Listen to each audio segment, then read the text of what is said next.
Halo Bray, Agung di sini. Dan buat kalian yang lagi cari HP Snapdragon 2 jutaan dan masih bingung mau pilih yang mana, di sini gue udah nyiapin beberapa pilihan dan kategori di harga 2 jutaan. Mau tahu HP-nya apa aja? Tonton video ini sampai selesai, Bray.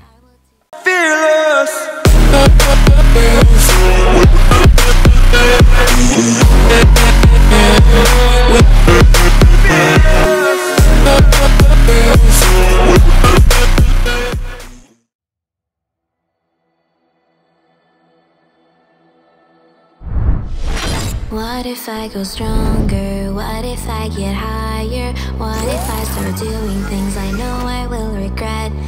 I will make my own. Walaupun udah lumayan berumur untuk kelas Android, namun Realme 5 atau Realme 5 masih lumayan bersaing untuk kelas harga 2 jutaan ya. Berbekal chipset Snapdragon 665 AIA serta RAM 4GB, Realme 5 sudah bisa memainkan game PUBG Mobile di settingan maksimal smooth high. Bukan cuma itu, kalau kalian merupakan tipikal gamers PUBG yang hobi pakai gyro supaya kelihatan lebih kompetitif ya, performa sensor gyronya di HP ini juga sudah termasuk responsif. Selain performa yang terbilang masih maksimal, feel bermain kita juga akan tetap terjaga karena Realme 5 ini diklaim bisa digunakan bermain PUBG Mobile selama 8,5 jam. Tapi dibalik semua kegemilangan spesifikasinya tadi, menurut gua HP ini masih tetap memiliki kekurangan ya, yaitu dari sektor baterainya. Meskipun sudah tergolong awet, tapi karena kita cuma dikasih output charger maksimal 10 watt, iya jadinya gitu dah.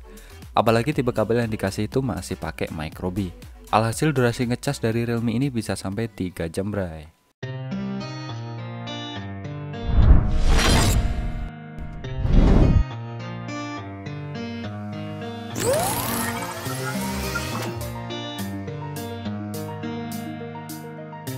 Ngebawa tagline Clearly Your Style, Vivo S1 Pro resmi diperkenalkan ke publik Indonesia pada November 2019 yang lalu.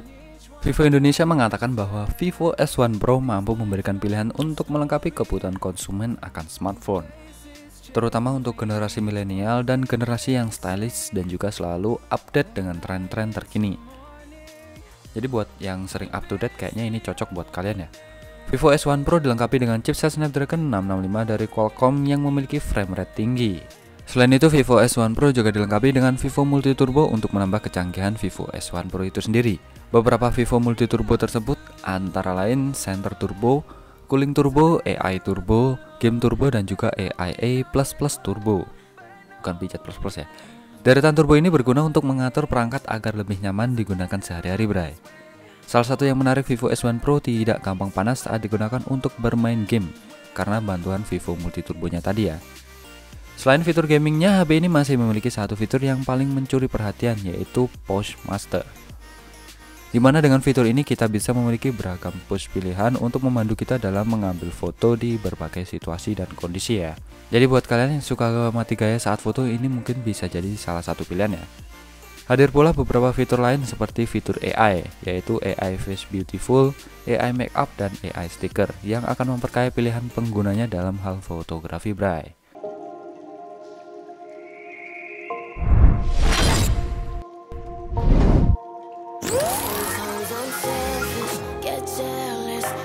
Setelah lama dinanti, XMD Global akhirnya resmi mengumumkan kehadiran Nokia 5.3 atau Nokia 5.3 di pasar Indonesia pada pertengahan tahun 2020 yang lalu. Gue sebutnya Nokia 5.3 aja ya biar gampang. HP Nokia terbaru ini hadir untuk bersaing di pasar kelas menengah.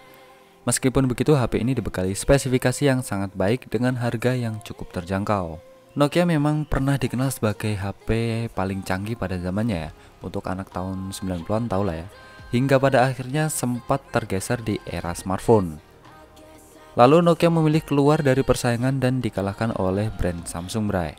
Namun setelah beberapa waktu, Nokia kembali hadir dengan beberapa inovasi dalam teknologi di berbagai produk terbarunya.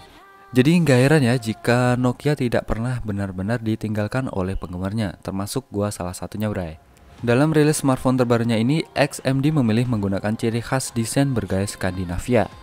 Setidaknya itu yang disebutkan oleh sang perancang Nokia 5.3 yang menjabat sebagai Head of Design di XMD Global, bray. Mengutamakan kualitas dan craftsmanship, dua hal ini memang terasa ketika kita menggenggam Nokia 5.3 ini. Sama seperti ponsel Android Nokia sebelumnya, Nokia 5.3 hadir dengan sistem operasi Android 10 murni tanpa polesan tampilan antarmuka atau aplikasi bawaan. Tentunya, performanya bisa lebih baik dibandingkan ponsel yang menggunakan antarmuka pengguna modifikasi pabrikan, atau yang gua sebut biasanya itu custom OS dari setiap brand. Misalnya seperti MIUI, Color OS, FunTouch, One UI, dan lain sebagainya, bray.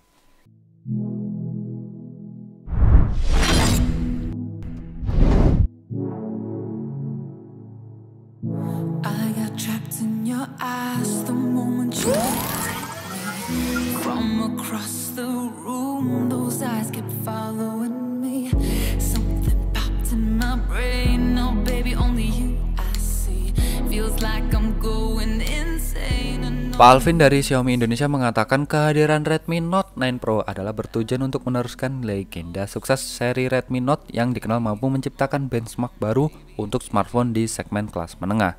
FYI, ternyata hingga saat ini Xiaomi Redmi Note 9 Pro masih jadi salah satu pilihan HP kelas menengah terbaik yang ada di pasaran, bray. Selain spesifikasinya yang cukup mewah, harganya juga terjangkau. Redmi Note 9 Pro menawarkan calon penggunanya performa yang terbilang mumpuni ya. Ponsel Note generasi ke-9 dari Xiaomi ini akan membawa kalian mendapatkan pengalaman belajar, bekerja, dan hiburan yang lebih cepat dan lebih kuat berkat dukungan Snapdragon 720G yang mampu menghasilkan skor Antutu di angka 275 ribuan. Berkat skornya tersebut, HP ini bisa kita pakai buat main PUBG Mobile di settingan maksimal Smooth Ultra dan XD High.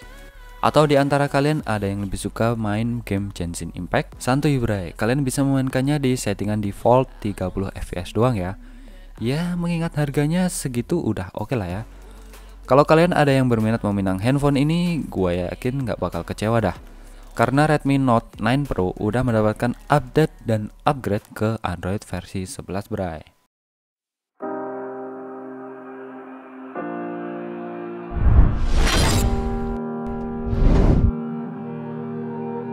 Every time we say goodbye, they all see that it's a lie. 'Cause we always give it one last try. Meskipun berasal dari jajaran smartphone kelas mid-range atau menengah, tapi kehadiran Redmi Note 10 dari Xiaomi beberapa waktu lalu harus diakui sangat menarik. Ya karena seri Note 10 yang dirilis Xiaomi ini terlalu banyak bray. Kehadirannya membuat smartphone kelas mid-range naik kelas dan smartphone ini merupakan salah satu pelopornya. Atau bisa gue bilang ini adalah pelopornya bray. Smartphone ini dilengkapi dengan layar yang lega, prosesor yang gahar, dan kamera yang berkualitas. Layarnya masih memiliki desain dengan bezel yang cukup tebal di sekelilingnya. Meskipun begitu, layarnya justru mampu memanjakan mata kita untuk menonton tayangan-tayangan seperti di YouTube atau streaming film di Netflix. Terus karena sudah menggunakan chipset Snapdragon 678 dari Qualcomm untuk mendukung performanya, membuat penggunaan normal seperti foto-foto, kamera, chatting, aplikasi media sosial, dan browsing, dapur pacu tersebut mampu memberikan hasil kinerja yang cukup baik. Dengan kata lain, tidak ada masalah yang berarti ketika kita membuka beberapa aplikasi dan berpindah dari aplikasi ke aplikasi lain. Sementara untuk kameranya ternyata bisa dibilang not bad lah ya. Secara keseluruhan, kameranya mampu menangkap gambar dengan jernih serta warna yang cukup detail. Meskipun sebenarnya tergantung preferensi juga ya. Tone warna yang cenderung warm alias kekuningan pada hasil foto Redmi Note 10 mungkin untuk sebagian orang akan menjadi sebuah nilai tambah untuk kameranya bray.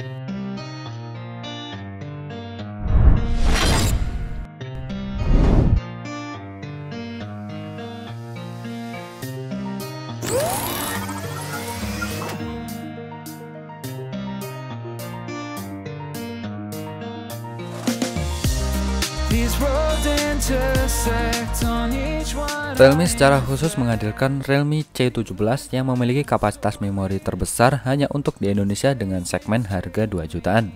Hal tersebut disampaikan oleh Marketing Director of Realme Indonesia. Tidak bisa dipungkiri lagi bahwa saat ini batasan spesifikasi smartphone antar segmen makin gak berasa ya. Kalau dulu smartphone kelas entry level punya spesifikasi yang bisa dibilang jauh dengan menengah dan high end ya. Bisa dibilang sangat rendah lah ya. Sekarang hal itu mulai tergeser seperti yang coba dihadirkan oleh Realme C17. Hal tersebut terlihat pada beberapa fitur serta spesifikasi yang diusung oleh ponsel ini. Contohnya saja desainnya yang kekinian, hadirnya 4 kamera belakang, layar dengan refresh rate 90Hz, serta kapasitas memori utama dan media internal yang super besar. Tapi kalau menurut gua pribadi, Realme C17 ini bukan menargetkan calon user yang suka bermain game. melainkan target usernya adalah pada casual user yang membutuhkan storage gede untuk menampung file-file kerjaan sampai file-file pribadi, serta yang lebih memilih aspek kenyamanan multimedia, terutama untuk sektor layarnya. Kalau kalian ngerasa suka dengan HP ini dan butuh internal yang sangat besar, langsung disikat aja bray. Tapi kalau kalian malah lebih suka bermain game mobile, mungkin bisa simak video ini sampai habis ya.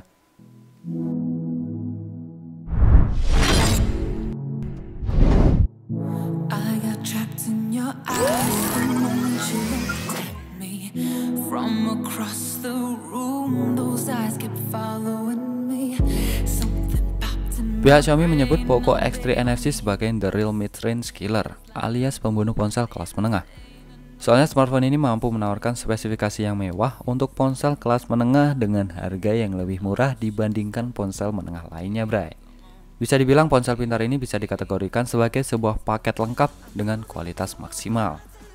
Merupakan HP debutan yang menggunakan Snapdragon 732G sebagai dapur pacunya, serta dipadukan RAM storage 6/60GB, membuat HP ini begitu nyaman untuk dipakai push rank sama temen tongkrongan bray. Gimana enggak coba, Poco X3 NFC dengan varian 6/64GB aja udah mampu mendapatkan skor AnTuTu benchmark mencapai 279 ribuan poin. Bukan hanya unggul dalam hal performa dan grafik pada saat bermain game, HP spek dewa ini pun mampu menemani kamu bermain game dalam waktu yang lebih lama dari biasanya. Karena chipset gaming yang tersemat sudah dibuat dengan fabrikasi 8 nanometer yang terkenal dengan konsumsi dayanya yang irit banget bray. Selain memiliki daya tahan yang prima, Poco X3 NFC juga sudah dibekali fitur pengisian cepat 33 Watt yang diklaim bisa mengisi daya 63% hanya dalam waktu 30 menit, serta full 100% hanya dalam waktu 65 menit aja bray.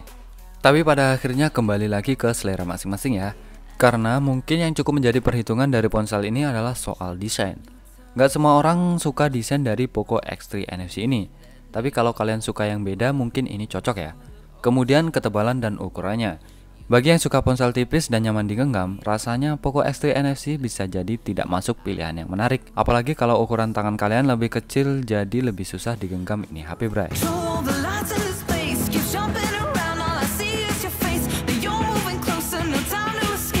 Nah itu tadi HP yang gua rekomendasiin buat kalian yang cari HP Snapdragon di 2 jutaan. Kalau kalian punya opsi lain bisa komen di bawah. Gimana menurut kalian? Seperti biasa, thanks for watching this video. Kalau kalian suka silahkan like, kalau nggak suka dislike aja nggak apa-apa. Saya Agung undur diri dan kita ketemu lagi di video berikutnya. Yuk, selamat berbahagia.